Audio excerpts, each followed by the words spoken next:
Hello friends, Radhe Radhe, हर हर महादेव। मैं मीनाक्षी एक बार फिर से आपके सामने अपने नेक्स्ट वीडियो के साथ प्रेजेंट हुई हूँ। तो चलिए शुरू होने से पहले फटाफट से बताइए आप सभी लोग कैसे हैं। I hope you are happy and healthy. तो चलिए इसी के साथ मैं आज का टॉपिक शेयर करती हूँ।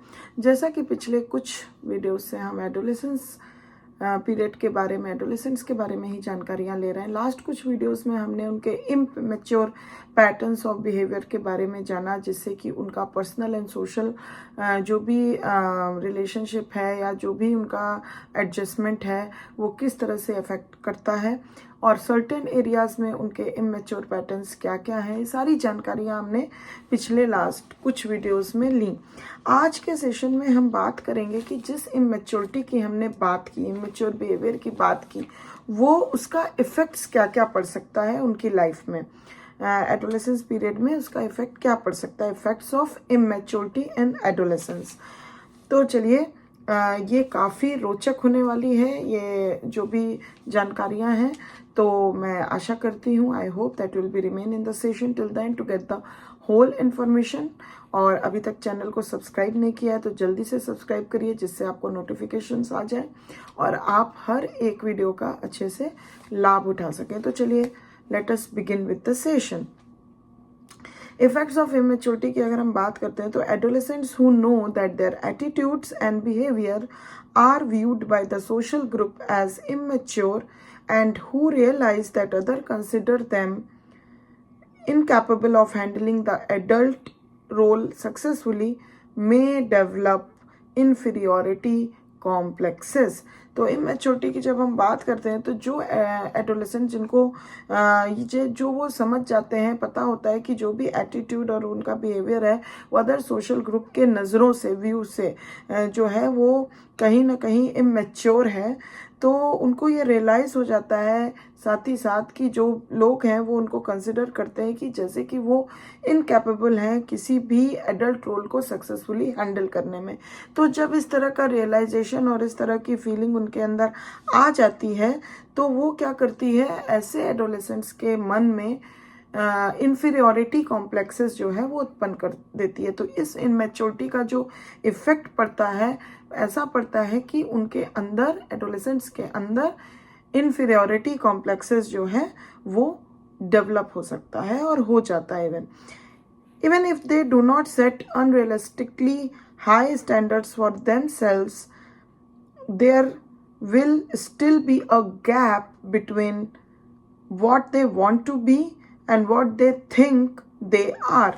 कहने का मतलब कि भले उन्होंने अपने लिए कोई भी अनरियलिस्टिकली हाई स्टैंडर्ड्स नहीं बना रखे हैं, नहीं सेट किए हैं, लेकिन तब भी उनके क्या वो एक्चुअली चाहते हैं खुद से, या एक्चुअली वो क्या सोचते हैं, what they think they are, इन दोनों के बीच में एक फिर भी एक गैप जो है वो रहता है या फिर दिखाई देता है।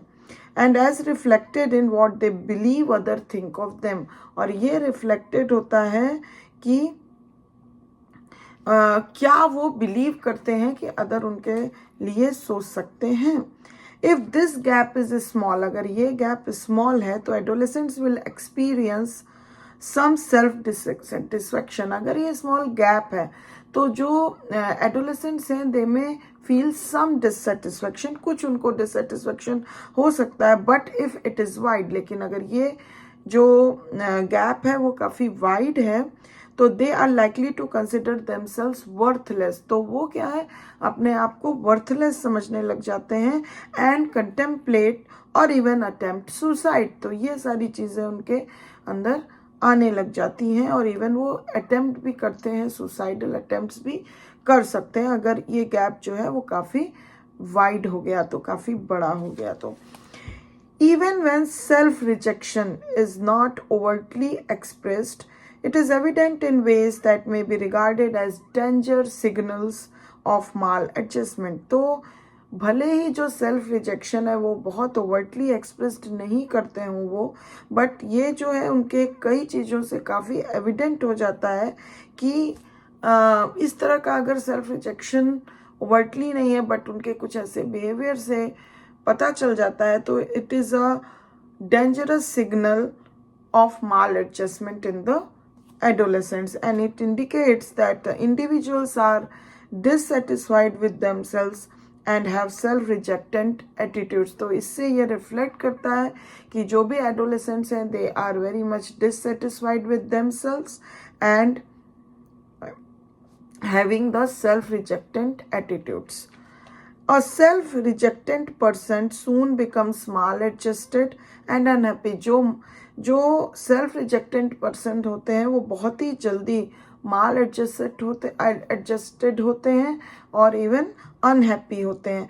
Adolescents who experience these feelings find themselves playing a role of social isolates. और जो एडोलेसेंट्स इस फीलिंग को एक्सपीरियंस करते हैं खुद के लिए, वो ये तरह से मान लीजिए कि वो खुद के लिए सोशल आइसोलेट्स के तरह वो फील करते हैं, सोशल आइसोलेट्स हो जाते हैं, सोशली वो आइसोलेटेड समझते हैं अपने आप को और इवन कर लेते हैं. As a result they miss out on the good times their contemporaries are enjoying, and they find little compensation of these losses in their relationships with the members of their families. तो इसका result ये होता है कि जो उनके contemporary इस समय को enjoy कर रहे हैं, जो चीज़ों को enjoy कर रहे हैं, they miss out all those good times which their contemporaries enjoyed at the moment.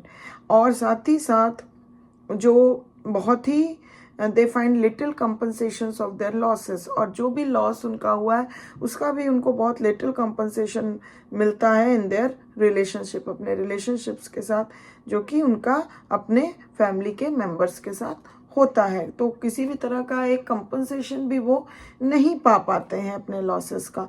Although most adolescents experiences unhappiness in some degree.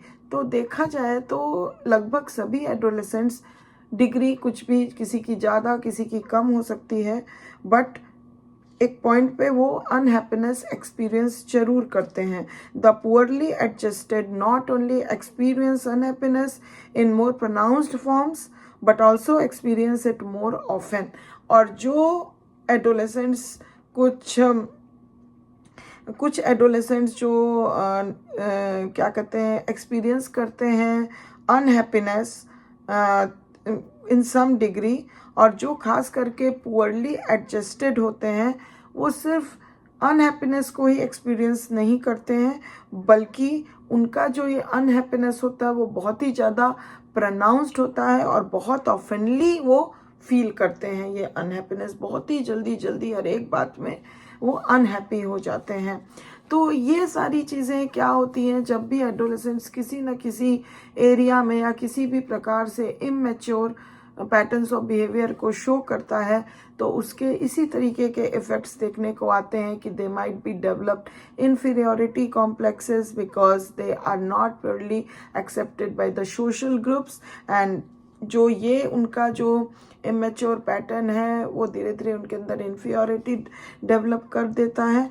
उनके what they are actually and what they think about themselves, इसका widen अगर बहुत ज़्यादा gap हो जाता है तो इस वजह से भी उनके अंदर बहुत सारा ऐसे नेगेटिव टेंडेंसीज देखने को मिलते हैं. They feel themselves as worthless and कभी कभी तो सुसाइडल अटेम्प्ट्स तक ये कर जाते हैं उस कारण से. सेल्फ रिजेक्शन इसका इफेक्ट होता है.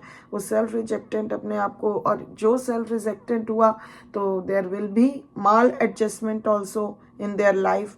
और इस तरह से जो भी माल एडजस्टेड पर्सन होते हैं, सेल्फ रिजेक्टेंट पर्सन होते हैं, वो मोर ऑफनली दे फील अनहैप्पीनेस. और अनहैप्पीनेस जो होता है उनको आइसोलेट करा देता है सोसाइटी से, सोशल ग्रुप से, और वो बहुत सारी अपॉर्चुनिटी खो देते हैं, बहुत सारे लॉसेस झेलते हैं, बहुत सारे ऐसे गुड टाइम्स को खो देते हैं जो उनके कंटेम्प्रेरी आज के टाइम में एंजॉय कर रहे हैं. तो इस तरह से हम देखते हैं कि इमेच्योरिटी का काफ़ी नेगेटिव इफेक्ट पड़ता है एडोलेसेंस की लाइफ में, जो कि वो झेलते हैं. बट इसको और भी समझदारी से हैंडल करने की ज़रूरत है और उनको समझने की ज़रूरत है, जिससे कि उनका बेटर एडजस्टमेंट अपनी लाइफ के साथ हो सके. तो आई होप कि आपको ये इन्फॉर्मेशन पसंद आई होगी. अगर अच्छी लगी तो प्लीज़ एक लाइक ज़रूर दे दीजिए, और अभी तक चैनल को सब्सक्राइब नहीं किया है तो प्लीज़ जल्दी से सब्सक्राइब एंड फॉलो करिए. जिससे आगे आने वाली हर वीडियो का आप फ़ायदा उठा सकें। Thank you very much for watching this video till the and. If you have any question, any query, any comment regarding any of the information, please give it to the comment box. I will back soon with my next beautiful session for you. Till then, please take good care of yourself. Bye bye.